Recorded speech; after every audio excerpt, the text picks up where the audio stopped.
I paid for my parents to fly out and see me for the first time in 3 years. They stayed at my brother's house 40 minutes away. I set the table every night for a week. They never came. On their last day, Mom texted, "Maybe next time, sweetie." My name's Matt. I'm 34, and I want to tell you about the week I cooked dinner for 2 people who never showed up. 7 nights in a row. Place settings and everything. Candles on Tuesday because I thought maybe that would be the night. It wasn't. None of them were. But I'm getting ahead of myself. Let me back up. I grew up in a small town outside of Knoxville, Tennessee. The kind of place where everybody knows your business and half of them are related to you. My parents, Jean and Lorraine, had 2 boys. My older brother Sutton, who was 3 years ahead of me, and then me. The afterthought. The encore nobody asked for. Now, before you start thinking this is one of those stories where the parents were monsters from day one, let me be fair. They weren't. My mom made us lunches every morning. My dad coached our little league teams. We went to church on Sundays and had pot roast after. From the outside, we looked like a postcard. And honestly, for a while, we kind of were. The problem was never that my parents didn't love me. The problem was that they loved Sutton more, and everybody in the family knew it except them. Or maybe they knew it too and just didn't think it was a big deal. Sutton was the firstborn. Sutton was the one who played quarterback. Sutton was the one who got a full ride to UT and married his high school sweetheart, a girl named Jolene who looked like she walked out of a country music video. Sutton did everything right, and my parents never let either of us forget it. Me? I was fine.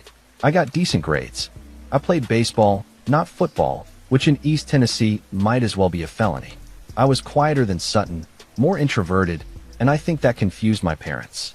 They didn't know what to do with a kid who wanted to read instead of throw a ball around after dinner. So they just kind of let me exist in the background while they poured everything into Sutton's highlight reel. When I was 17, I told my parents I wanted to study computer science. My dad literally said, "What, like fixing printers?" I explained that no, it was more like building software, designing systems, the kind of stuff that runs the entire modern world. He nodded the way you nod when someone tells you about their dream journal. Polite, disinterested. Then he turned to Sutton and asked about his business degree. I went to a state school on partial scholarship and worked 2 jobs to cover the rest.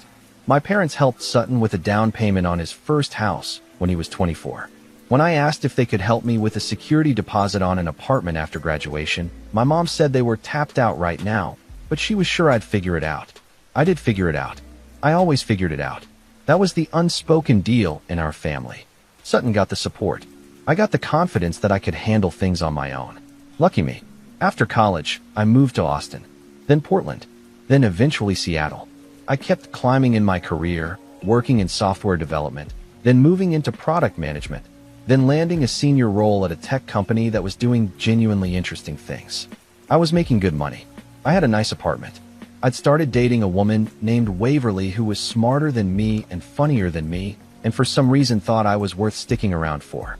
Life was good, but there was this thing, this quiet, gnawing thing that never went away. Every time I called home, the conversations were short. My mom would talk for 5 minutes, mostly about Sutton and Jolene and their kids, then say she had to go because she was making dinner or running errands or literally anything that wasn't talking to me. My dad and I had maybe 3 phone calls a year, all of which lasted under 4 minutes. I timed one once. 3 minutes and 41 seconds. That included him answering.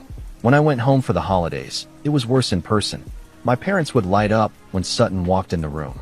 They'd ask him about work, about the kids, about the house renovation. When I tried to tell them about a product launch I'd led that got covered in a couple of tech publications, my mom said, "Oh, that's nice, honey," and then asked Jolene if she'd tried the new recipe she'd sent her. Waverly noticed it the first time she came home with me for Thanksgiving. On the drive back to the airport, she said, "Matt, do your parents know what you do for a living?" I thought about it for a second and realized I genuinely wasn't sure. She didn't say anything else. She just held my hand. That's one of the things I love about her. She doesn't push. She just makes sure you're not alone when you finally see something painful. By the time I was 31, I'd moved to Seattle permanently. Waverly and I were living together. I'd been promoted twice, and I hadn't seen my parents in almost 3 years. They'd been to visit Sutton a dozen times during that stretch. Sutton lived 40 minutes outside of Seattle at this point because Jolene had gotten a nursing position up there. So my parents had been within driving distance of me repeatedly, and had never once made the trip. I told myself it was logistics. Sutton had the bigger house. He had kids, so there was more reason for my parents to visit. It made sense. It was rational. It was also complete garbage that I used to avoid admitting that my parents simply didn't prioritize me. Waverly and I were having dinner one night when she said something that changed the trajectory of everything. She said, "What if you made it impossible for them to have an excuse? What if you removed every single barrier and just saw what happened?" She wasn't being cruel. She was being surgical. She wanted me to have clarity one way or the other. So I did something that, looking back, was either the bravest or the dumbest thing I've ever done. I called my mom and told her I wanted to fly them out to Seattle. My treat. Flights, everything. I said I missed them. I said I had a guest room set up. I said I wanted to cook for them every night for a week and just spend time together. My mom sounded genuinely touched. She said, "Oh, Maddie, that sounds so wonderful. Your dad and I would love that." I booked the flights that same night. $1,200 round trip for two. First class because I wanted them to feel special. I wanted them to feel like coming to see me was an event, not an obligation. I cleaned the apartment until it looked like a catalog. Waverly helped me plan a menu for the week. Monday was going to be pot roast, my mom's recipe. Tuesday was steaks. Wednesday was homemade pasta. I had the whole week mapped out. I was excited in a way I hadn't been in years. Their flight landed on a Sunday afternoon. I texted my mom when I saw on the app that they'd touched down. "Welcome to Seattle. Can't wait to see you guys. Dinner's at 6. She sent back a smiley face. At 5:45, I set the table. 3 place settings. Waverly was eating at a friend's house to give us space. At 6, no one was there. At 6:15, I texted again. "Hey, you guys close?" At 6:30, my mom called. She sounded cheerful, almost bubbly. "Honey, Sutton picked us up from the airport. We're at his place getting settled. Jolene made a roast. We'll come by tomorrow, okay?" I looked at the pot roast on the stove. My mom's recipe, the one I'd spent 2 hours on. I said, "Yeah, sure. Tomorrow works." And I sat down at the table by myself and didn't eat a single bite. That was Sunday. Tomorrow didn't come on Monday either. Monday morning, I woke up early. I went to the grocery store and bought fresh ingredients for chicken parmesan because my dad loved chicken parmesan. I marinated the chicken. I made the sauce from scratch. I set the table again. 2 place settings this time because Waverly said she'd join us. 3 if you counted the empty chair I left for my dignity. At around noon, I texted my mom. "Hey, dinner tonight at my place? I'm making Dad's favorite." She wrote back 20 minutes later. "Sounds great, sweetie. Sutton's taking us to see the waterfront this afternoon, but we should be done by evening." I want you to notice the word should in that sentence. Not will. Should. That's the linguistic equivalent of a fire escape. It gives you a way out without technically lying. 6 o'clock came. No parents. 6:30. Nothing. At 7, I called. My mom picked up, and I could hear laughter in the background. Kids screaming. Sutton's voice somewhere far away. "Matt, honey, I'm so sorry. The kids wanted us to stay for dinner, and you know how it is. We'll definitely come by tomorrow. I promise." I said okay. What else was I going to say? "No, Mom. Abandon your grandchildren and come eat my chicken parmesan." You can't compete with grandchildren. You can't compete with Sutton. I'd known that my entire life. I just kept thinking this time would be different because I'd paid $1,200 to make it different.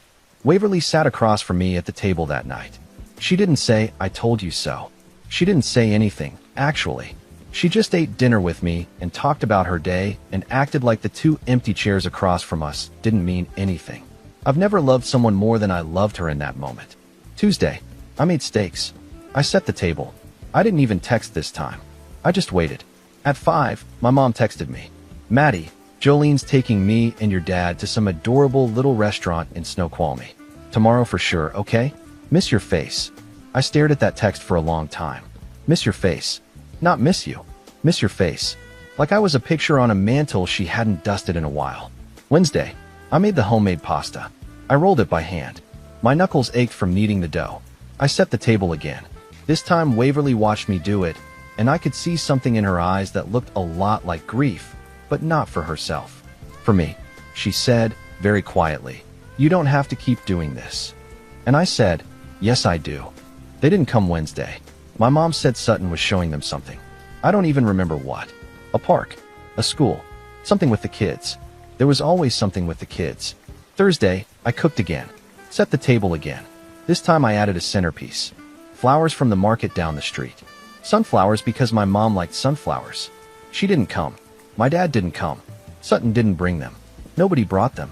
I threw the flowers away Friday morning because I didn't want to look at them. Friday was the day I almost broke. I was standing in the kitchen at 4 in the afternoon, staring at the refrigerator, trying to decide what to cook. And it hit me, all at once, like a wave that knocks you down at the beach when you're not looking. I was performing for people who weren't watching. I was auditioning for a role I'd already been rejected for. I was 34 years old, standing in my own kitchen, trying to earn the love of two people who had already decided, a long time ago, how much of it I deserved. But I cooked anyway. I made shrimp scampi. It was beautiful. Restaurant quality. I set the table. This time I set 4 places. 1 for Mom, 1 for Dad, 1 for me, 1 for Waverly. And then I stood back and looked at it and thought, this looks like a family dinner. It would be nice to have a family to put in those chairs. My mom texted at 6:12. Running late, sweetie. Might not make it tonight. Sutton's grilling. Sutton's grilling. She said it like that was a national event. Like my brother firing up charcoal was the equivalent of the sun rising, and you just had to be there to witness it. I didn't respond. Waverly and I ate dinner. She told me about a project at work. I pretended to listen. I did the dishes. I dried every plate by hand because it gave me something to do with my hands that wasn't calling my mother and asking her what I did wrong. Saturday was their second to last day. I didn't cook. I didn't set the table. I sat on the couch and watched a basketball game I didn't care about while Waverly worked on her laptop next to me with her feet in my lap. At some point she said, "Do you want to go do something today? Just us?" And I said, yeah, let's do that. We drove out to a trail we liked and hiked for a few hours. It was one of those perfect Pacific Northwest days where the clouds break just enough to remind you the sun still exists. We talked about everything except my parents. When we got back to the car, Waverly said, "Whatever happens tomorrow, I need you to know that you are not the problem. You were never the problem." I nodded. I didn't trust myself to say anything. Sunday, their last day. Their flight was at 4 in the afternoon. I woke up and thought, today they'll come. Even if it's just for an hour. Even if it's just for coffee. They'll come because it's the last day, and even they can't leave without seeing me. I'm their son. I paid for their flights. I'm their son. I made coffee. I made muffins. Blueberry, my mom's favorite. I set 2 mugs on the counter. I waited. At 9:15, my phone buzzed. It was a text from my mom. I opened it and read it 3 times because I thought I must be misunderstanding something. The text said, "Maybe next time, sweetie. This week flew by. Love you. Tell Waverly hi. Maybe next time."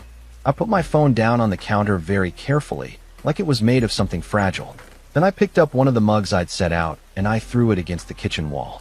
It shattered into about a dozen pieces, and I stood there looking at it, breathing hard, and I thought, that's 7 days. 7 dinners. $1,200. 1 pot roast, 1 chicken parmesan, steaks, homemade pasta, shrimp scampi, and blueberry muffins. That's how much I was worth. Not even a maybe. Maybe next time. Waverly came out of the bedroom and saw the broken mug and the muffins on the counter, and me standing in the middle of all of it looking like someone had pulled the plug on whatever was keeping me upright. She walked over to me and put her arms around me and said, "I'm so sorry." And for the first time in I don't know how long, I cried. Not the dignified, single tear rolling down your cheek kind of crying. The ugly kind. The kind where your whole body shakes and you make sounds you didn't know you could make. I cried for about 10 minutes. Then I stopped. I wiped my face. I looked at Waverly and said, "I'm done." She said, "Done with what?" I said, "Trying." She held my face in her hands and looked at me and said, "Good." That was the day everything changed. Not because something dramatic happened. Not because I had some big confrontation or blowout fight. It changed because I finally accepted something I'd been running from my entire life. My parents had made their choice. They'd made it a long time ago. And no amount of first-class tickets or pot roast or sunflowers on the table was going to change it. The only thing I could change was how much of myself I was willing to destroy waiting for people who were never going to show up. The weeks after my parents left were rough. And I don't mean rough in the way people say it when they had a bad Monday. I mean I stopped sleeping properly. I'd lie in bed at 2 in the morning staring at the ceiling, replaying every conversation, every missed dinner, every text, trying to find the moment where I went wrong. trying to find the thing I did or didn't do that made my own parents choose not to see me for 7 straight days while they were sleeping 40 minutes from my front door. Waverly was patient. She's always been patient, but during that stretch, she was something beyond that. She didn't push me to talk about it. She didn't suggest therapy in that careful voice people use when they think you're falling apart. She just made sure there was coffee when I woke up and that I ate dinner and that I didn't disappear completely into the dark place I was circling. About 3 weeks after the visit that wasn't, I had a conversation with my buddy Coulter. We were grabbing beers at a spot in Capitol Hill, and I told him the whole story. Every night, every meal, the text, the mug, all of it. Coulter's not a sentimental guy. He communicates mostly through sarcasm and fantasy football trash talk. But when I finished, he sat there for a second and then said, "Brother, that's one of the saddest things I've ever heard, and I grew up watching the Detroit Lions." I laughed. It was the first real laugh I'd had in weeks. Then Coulter said something that stuck with me. He said, "You know what your problem is? You keep trying to earn something that shouldn't require earning. Your parents either love you enough to show up or they don't. That's on them. What's on you is what you do with the rest of your life now that you know the answer." He was right. And the annoying thing about someone being right is that you can't unknow it once you see it. I started making changes. Small ones at first. I stopped calling my mom every Sunday. I'd been doing it for years. This ritual of dialing her number and listening to her talk about Sutton for 10 minutes before she remembered I was on the line. I just stopped. The first Sunday I didn't call, I felt guilty. The second Sunday, I felt lighter. By the fourth Sunday, I realized she hadn't called me either. Not once. For weeks of silence, and she hadn't noticed. Or she'd noticed and didn't care. I'm still not sure which is worse. I also started going to therapy.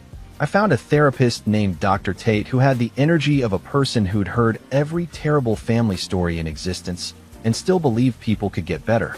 In our first session, he asked me to describe my relationship with my parents in one sentence. I said, "I've spent my entire life setting a table for people who never sit down." He wrote that down and said, "Let's start there." Therapy cracked me open in ways I wasn't prepared for. Dr. Tate called what I had earned attachment. The belief that love is something you have to work for, and if you work hard enough, eventually someone will give it to you. The problem is, it's not true. Love isn't a paycheck. You don't clock in and get it at the end of the week. While I was doing the internal work, the external stuff started falling into place too. My company was expanding, and I got tapped to lead a new product division. It was a massive opportunity. More responsibility. More money. A team of 40 people reporting to me. I threw myself into it. Not in the unhealthy, running from my feelings way, but in the genuine way where you find something you're good at and you pour yourself into it because it makes you feel alive. Waverly and I got engaged 4 months after the trip. I proposed on the trail where we'd hiked the day my parents didn't show up. I told her I picked that spot because it was the place where she told me I wasn't the problem, and that was the moment I knew I wanted to spend my life with someone who actually showed up. She cried. I cried. The couple hiking behind us clapped, which was either sweet or nosy depending on your perspective. We started planning a small wedding. 30 people. Waverly's parents, who were wonderful and treated me like I was already their son. Coulter and his wife. A few friends from work. Dr. Tate, because why not? We picked a venue on the water. We picked a date in September. And then there was the question, the one neither of us wanted to ask, but both of us were thinking, do I invite my parents? I thought about it for a long time. And I decided yes. Not because I thought they'd come. Not because I wanted a hallmark moment. But because I wanted to be able to say I extended the invitation. I wanted to know, for myself, that I'd given them every possible chance. If they chose not to come, that was on them. But I wasn't going to be the one who closed the door. I sent my mom a handwritten letter. Told her Waverly and I were getting married. Told her when and where. Told her I'd love for her and Dad to be there. I kept it simple. No guilt. No anger. Just an invitation. My mom called me 3 days later. She was excited. She said of course they'd come. She said she wouldn't miss it for the world. She asked about the venue and the flowers and whether Sutton was invited. I said yes, everyone was invited. She said, "Oh, Matt, this is going to be so special." I hung up and felt something I hadn't expected to feel. Hope. Stupid, stubborn, irrational hope. The kind that survives everything you throw at it, like a weed growing through concrete. I hated it. I also couldn't stop it. The months between the engagement, and the wedding were the best of my life up to that point. My product division launched ahead of schedule, and the numbers were strong. Waverly and I moved into a house. A real house with a yard and a front porch and a kitchen big enough to actually cook in without bumping into each other. We adopted a dog named Riggins because Waverly loved Friday night lights and I loved anything that made her smile. I was building a life. A real one. Not the one my parents had imagined for me, which was basically a supporting role in Sutton's story. My own life. With my own people. And it felt good. It felt earned in the best way, not because I'd performed for someone else's approval, but because I'd done the work on myself and the world had responded. 3 weeks before the wedding, I called my mom to confirm travel details. She sounded distracted. I could hear Sutton's kids in the background. She said, "Honey, I actually need to talk to you about that. Sutton's daughter has a soccer tournament that weekend. It's regionals. We promised we'd be there." I stood in my kitchen, in the house I'd bought with money I'd earned at the career my father thought was about fixing printers, and I listened to my mother tell me that a youth soccer tournament was more important than my wedding. And the thing is, she didn't even sound conflicted about it. She sounded like she was telling me they'd have to reschedule a lunch date. Like this was a minor calendar conflict and not the moment where she chose, one final time, to put Sutton's family above mine. I didn't yell. I didn't cry. I didn't throw anything. I just said, "Okay, Mom. Thanks for letting me know." And I hung up. Waverly found me sitting on the porch with Riggins about 20 minutes later. She asked what happened. I told her. She sat down next to me and said, "Are you okay?" And I said something that surprised both of us. I said, "Actually, yeah, I think I am." Because here's the thing. It didn't hurt the way I expected it to. It hurt, don't get me wrong. But it wasn't the sharp, devastating pain of part 2. It was more like confirmation. Like getting test results back for something you already knew you had. My parents weren't coming to my wedding. Of course they weren't. They hadn't come to dinner. Why would a wedding be any different? Dr. Tate and I had a session 2 days later. He asked me how I felt. I said free. He smiled and said, "Tell me about that." And I told him that for the first time in my life, I wasn't waiting for my parents to show up. Not metaphorically. Not at my door. Not in my life. I was done setting the table. The wedding was perfect. I want to say that right up front because this part of the story isn't about the wedding itself. It's about what came after. But Waverly and I got married on a Saturday afternoon in September with the water behind us and 30 people who actually wanted to be there. And it was the happiest day of my life. Waverly's dad gave a toast that made everyone cry. Coulter gave a toast that made everyone laugh so hard the bartender had to pause pouring drinks because he was listening. Riggins wore a bow tie. It was perfect. My parents weren't there. Sutton wasn't there either, because he was at the soccer tournament with them. I found out later that the tournament was canceled due to rain after the first day, which means my parents spent my wedding weekend sitting in a hotel near a muddy field in Oregon instead of watching their son get married. I'd say you can't make this stuff up, but at that point the irony was so thick I could have spread it on toast. After the wedding, I settled into a new rhythm. The kind where you stop bracing for disappointment because you've removed the source of it. I didn't call my parents. They didn't call me. Christmas came and I sent a card. They sent one back. That was it. The whole relationship reduced to a rectangle of cardstock once a year. Meanwhile, my career kept climbing. The product division I'd been leading had its best quarter in company history. I got a call from a headhunter about a VP position at a bigger firm. More money. More influence. The kind of title that makes people at dinner parties suddenly interested in talking to you. I took the meeting, liked what I heard, and accepted the offer. Waverly and I celebrated with champagne on the porch. She said, "You know your dad would have called this fixing printers." I nearly spit out my drink. About 14 months after the wedding, I got a call from Sutton. This was unusual because Sutton and I didn't really talk. We weren't enemies. We weren't anything, really. We were just two people who shared parents and a last name and very little else. He called on a Tuesday afternoon, and he sounded different. Quieter. The confidence that usually dripped off him like cologne was gone. He said, "Matt, I need to talk to you about Mom and Dad." I braced myself. When someone calls about your parents unprompted, you assume the worst. Illness. Accident. Something medical. But it wasn't that. It was money. Sutton told me that he and Jolene were getting divorced. It had been coming for a while apparently, but he'd kept it quiet. The short version was that Sutton had made some terrible financial decisions. He'd taken out a second mortgage on the house to invest in a buddy's restaurant that went under within 8 months. He'd racked up credit card debt trying to maintain a lifestyle he couldn't afford. And somewhere in the middle of all that, Jolene had decided she'd had enough. Here's where it gets interesting. My parents had been bankrolling Sutton for years. Not just the down payment on the house I already knew about. Regular cash infusions. Help with the kids' school tuition. A loan to cover the restaurant investment that was never going to be repaid. My dad had dipped into his retirement savings. My mom had cashed out a life insurance policy. They'd been quietly draining their own future to fund Sutton's present, and now the well was dry. Sutton was calling me because my parents were in trouble. Real trouble. My dad was 68, my mom was 66, and they had almost nothing left in savings. Sutton's divorce meant he couldn't help them anymore. In fact, Sutton needed help himself. He was looking at losing the house and having to find an apartment he could barely afford. I listened to all of this in my home office, leaning back in my chair, staring at the ceiling. And I felt something complicated. It wasn't satisfaction. It wasn't anger. It was this weird, hollow feeling, like standing in a room you used to live in after all the furniture's been removed. You recognize it, but it doesn't feel like yours anymore. Sutton said, "Matt, I know we haven't been close.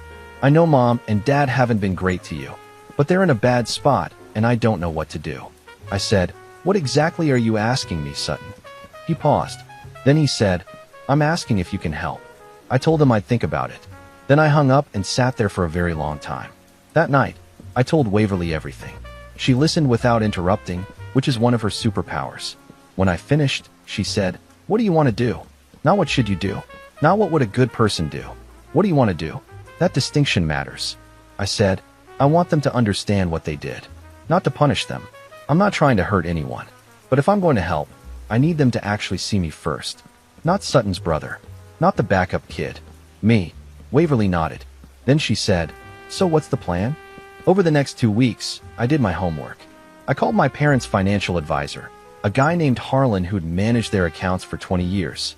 He confirmed what Sutton had told me, but it was actually worse than Sutton knew.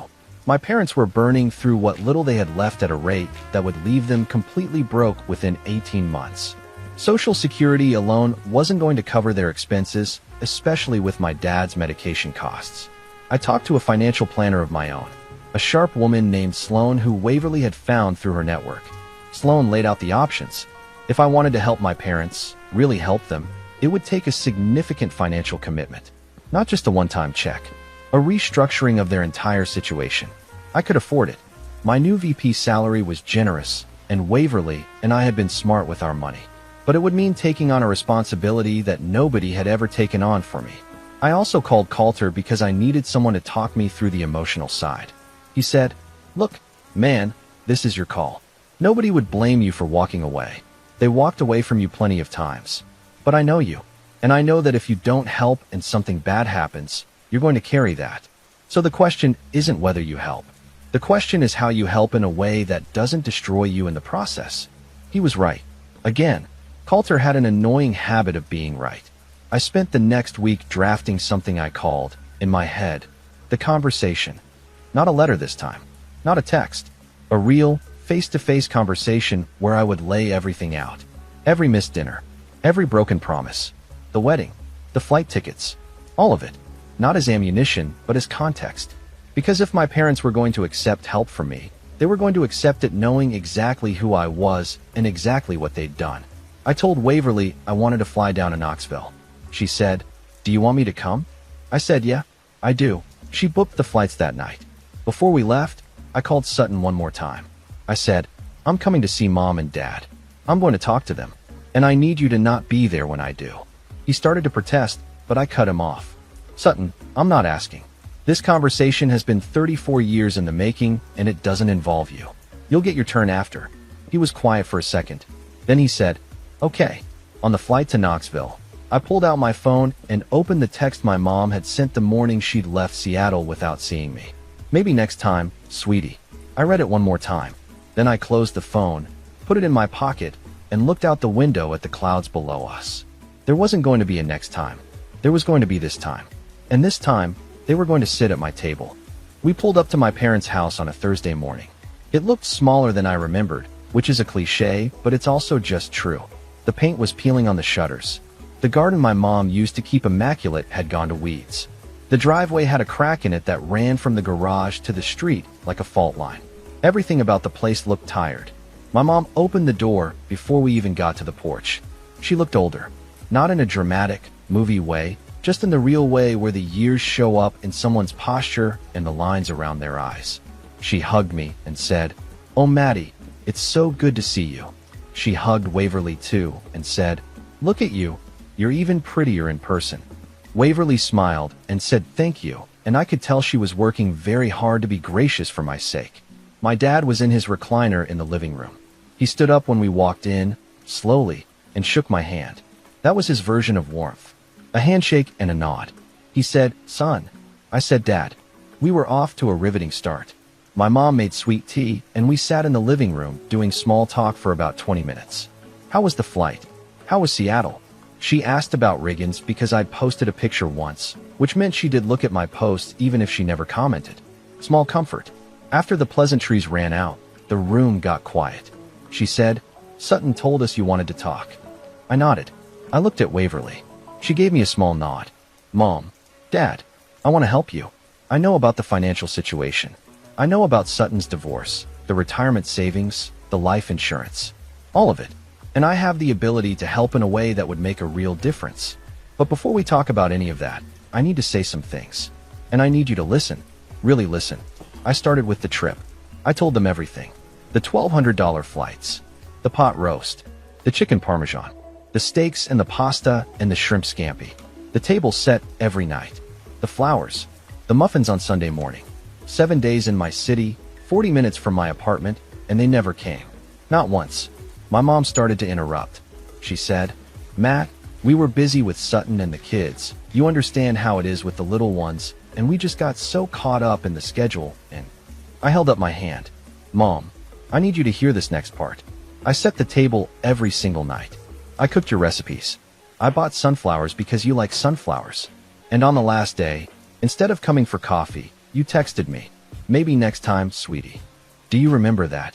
She was quiet. My dad was looking at his hands. "Then I invited you to my wedding. And you chose a soccer tournament. One that got rained out, by the way. So you didn't even see the tournament you picked over your son's wedding." My dad's jaw tightened. He said, "Now hold on. Dad, I've been holding on for 34 years. I'm done holding on. I need you to sit there and hear this." He sat back. My mom had tears in her eyes. Not the dramatic kind. The quiet kind that come when you're starting to understand something you don't want to understand. I told them about the phone calls that lasted under 4 minutes. The holidays where they lit up for Sutton and gave me polite nods. The graduation they barely acknowledged. The career they never asked about. I told them that I'd spent years believing I was the problem and that it took therapy and a woman who actually loved me to realize that I wasn't. "I'm not telling you this to hurt you," I said. "I'm telling you because if I'm going to help you, you need to know who's helping you. Not the kid you forgot about. Not the backup son. Me. Matt. The one who builds software that runs in systems you don't understand. The one who makes more money than Sutton ever did. The one who married an incredible woman you've never had a meal with. That's who's offering to help you right now." The room was so quiet I could hear the clock on the wall ticking. My mom was the first to speak. She said, "Matt, I didn't know. I didn't know it was that bad. And here's the thing. I believe her. Not because she's innocent, but because the cruelest kind of neglect is the kind that doesn't know it's happening. She hadn't chosen to hurt me. She'd just chosen Sutton so many times that she stopped noticing I was standing there. That's not malice. That's just a different kind of devastation." My dad was harder to read. He sat there for a long time, then said, "You paid for those plane tickets." It wasn't a question. I said, "First class." He closed his eyes, and I saw something I'd never seen from my father. "Shame," he said. "I don't know how to fix this." And for the first time, that felt like honesty. I told them the plan. I'd set up a monthly contribution to cover their essential expenses. I'd work with Sloan, my financial planner, to restructure their remaining savings into something sustainable. I'd cover my dad's medication costs. In return, I had 2 conditions. 1, they start showing up. Not on my schedule, not at every holiday, but when they said they'd be somewhere, they'd be there. 2, they stop pouring money into Sutton's problems. Sutton was a grown man, and he needed to handle his own life, the same way I'd been handling mine since I was 18. My mom agreed immediately. My dad took longer, but he nodded. Then my mom did something unexpected. She asked to see pictures from the wedding. She scrolled through them slowly.